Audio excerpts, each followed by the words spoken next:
ଆଜିଠୁ ଆରମ୍ଭ ହେବ ଯୁକ୍ତ 2 ପରୀକ୍ଷା। ଫେବୃଆରୀ 16ରୁ ମାର୍ଚ୍ଚ 20 ଯାଏଁ ଚାଲିବ ପରୀକ୍ଷା। ପ୍ରଥମ ଦିନରେ ମାତୃଭାଷା ପରୀକ୍ଷା ଦେବେ ବିଜ୍ଞାନ ବିଭାଗର ଛାତ୍ରଛାତ୍ରୀ। ପରୀକ୍ଷା ସମୟରେ କିମ୍ବା ପୂର୍ବରୁ ସୋସିଆଲ ମିଡିଆରେ କୌଣସି ଭାଇରାଲ ପ୍ରଶ୍ନପତ୍ରକୁ ବିଶ୍ୱାସ ନ କରିବାକୁ ପରାମର୍ଶ ଦେଇଛନ୍ତି ପରୀକ୍ଷା ନିୟନ୍ତ୍ରକ। ମୋଟ 19ଟି ସିଟିଂରେ ହେବ ପରୀକ୍ଷା। ପ୍ରତ୍ୟେକ ଦିନ ଗୋଟିଏ ବିଷୟରେ ହିଁ ପରୀକ୍ଷା ହେବ। ତ୍ରିସ୍ତରୀୟ ସ୍କ୍ୱାଡ୍ ବ୍ୟବସ୍ଥା ହୋଇଛି। ପ୍ରଶ୍ନପତ୍ର ବିଭ୍ରାନ୍ତ ହେବ ନାହିଁ ବୋଲି କହିଛନ୍ତି ପରୀକ୍ଷା ନିୟନ୍ତ୍ରକ। 10ଟାରେ ପରୀକ୍ଷା ଆରମ୍ଭ ହୋଇଛି। ପରୀକ୍ଷାର 30 ମିନିଟ୍ ପୂର୍ବରୁ ସେଣ୍ଟରରେ ପହଞ୍ଚିବେ ଛାତ୍ରଛାତ୍ରୀ। 15 ମିନିଟ୍ ପୂର୍ବରୁ ପରୀକ୍ଷା ହଲ୍ରେ ପହଞ୍ଚିବା ପାଇଁ ସୂଚନା ଦିଆଯାଇଛି।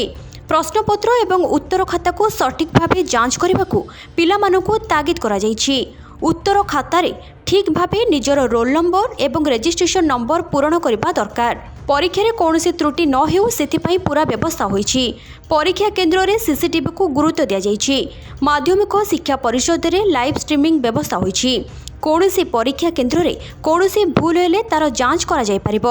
ପରୀକ୍ଷାର୍ଥୀ ପରୀକ୍ଷା ହଲ୍କୁ କୌଣସି ଇଲେକ୍ଟ୍ରୋନିକ୍ ଜିନିଷ ନେଇପାରିବେ ନାହିଁ। ପାଣି ବୋତଲ, ଜିଓମେଟ୍ରି ବକ୍ସ, ଆଡମିଟ୍ କାର୍ଡ଼ ସହ ଫୋନ୍ ନେଇପାରିବେ ନାହିଁ। ସେପଟେ ଭିନ୍ନକ୍ଷମ ପିଲାମାନଙ୍କ ପାଇଁ ଅଧିକ 1 ଘଣ୍ଟା ସମୟ ଦିଆଯିବ। ଖୋର୍ଦ୍ଧାରେ 61ଟି ପରୀକ୍ଷା କେନ୍ଦ୍ର ହୋଇଥିବା ବେଳେ ଗଞ୍ଜାମରେ 73ଟି, ବାଲେଶ୍ୱରରେ 66ଟି ଓ ମାଲକାନଗିରିରେ 14ଟି।